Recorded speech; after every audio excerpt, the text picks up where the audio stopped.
Paring Waluyo yang disebut itu sangat aktif di Twitter. Jadi memang dia tahu permasalahan lumpur lapindo. Saya kira orang yang membabi buta aja tidak suka pada perusahaannya atau apa, tapi dia tahu masalahnya. Jadi cukup banyak yang tahu masalah lapindo.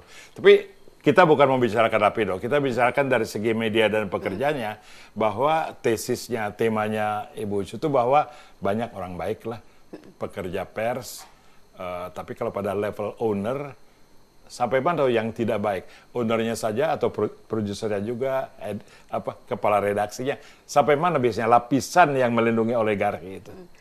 Kalau bisa dilihat sebenarnya sampai bahkan saya pikir mungkin undang-undang yang tidak tegas. Oh, mulai dari undang-undang. Dimulai, kayak misalnya kalau Pak Wimar pengen beli Antv gitu kan, harusnya tuh katakanlah Antv bangkrut terlebih dahulu, frekuensinya dikembalikan dulu ke negara gitu kan. Oh ya, itu nggak bisa dialihkan. Nggak bisa dialihkan. Betul. Tapi sekarang begitu punya uang, langsung beli saham, loh tiba-tiba frekuensi yang merupakan bagian dari milik publik sudah terikut di dalam saham-saham Jadi itu. frekuensi itu harus selalu dilelangkan lah. Betul. Tidak bisa diwariskan. Itu yang perlu supaya saya menghadap kamera. Jadi frekuensi itu bukan milik turun-temurun, tapi adalah milik publik. Itu poin film Anda. Sampai saya harus bernafas dulu. Itu kan tema besar sekali. Apa tidak ada usaha untuk membendung opini dari film ini? Dari pihak yang melawan film ini atau gimana? Dari orang yang merasa tersinggung? Sejauh ini enggak. Oke. Saya malah justru cukup kaget gitu karena teman dari IJT, Ikatan Televisi Jurnalis Indonesia, pernah mengundang gitu. Saya pikir saya akan dijudge gitu. Ternyata kan kita kalau berpikir positif nggak begitu ya. Tapi saya senang karena mereka cukup positif. Ternyata mereka malah curhat, Pak Wimar. Oh, jadi Para jurnalis curhat, jurnalis TV di situ. Mereka juga bilang, kita juga gitu dulu kayak gitu. Kasihan juga dong. Jadi mereka tidak di pihak penindas. Jadi kalau ada anchor yang membacakan berita yang ngawur, kalau ada editorial dibacakan oleh wartawan yang ngawur, itu dengan hati terpaksa menurut Anda? Kalau salah satu statement produser, ex-produser news di Metro TV ya seperti itu. Jadi dia bilang orang ex-produser news di Metro TV ada merasa terpaksa. Iya, dia bilang itu perintah dewa. Jadi dewanya siapa? Owner. Dewa ya. Dewa ya. Dewa. Jadi kalau misalnya hari ini liputan khusus pengesahan Nasdem di Banda Aceh, The Television sama krunya harus go ke sana dan itu akan live kayak gitu. Seperti itu. Jadi kalau pelantikan Golkar dia nggak pergi ya?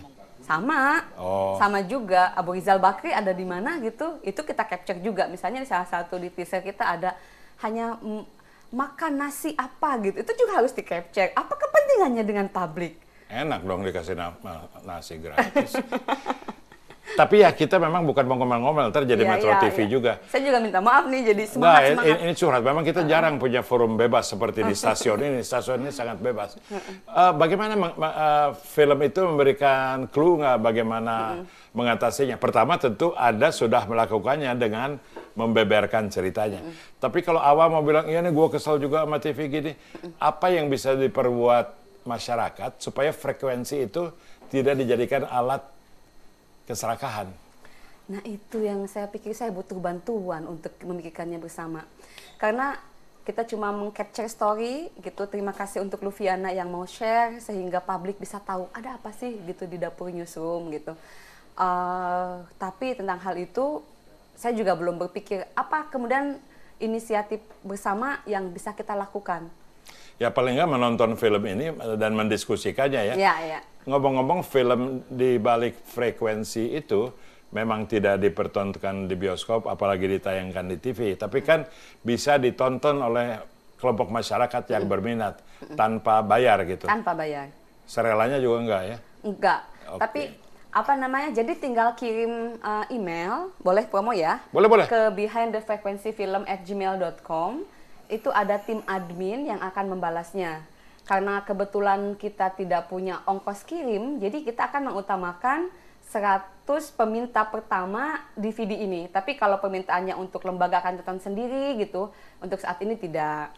Jadi kita yang ingin mendiskusikan dan membuat pemutaran supaya gaung dan isu tentang media kita ini terus ada, itu yang kita layani. Kalau Anda tidak sempat ambil ballpoint dan lewat keterangan itu bingung, jangan bingung, ini akan ada di Twitter semua keterangan ini, berulang-ulang supaya akses kepada Ibu Cu dan film itu terbuka dan akan ada di perspektif.net, akan ada di tulisan koran saya, akan ada di mana-mana. Karena ini bukan mau menjatuhkan Surya Paloh atau Bakri, ya dia kalau jatuh ya jatuh sendirilah. Ini adalah untuk meyakinkan orang bahwa frekuensi adalah milik Anda. Milik Ibu Cu, milik Anda, milik saya, milik kita semua. Break dulu.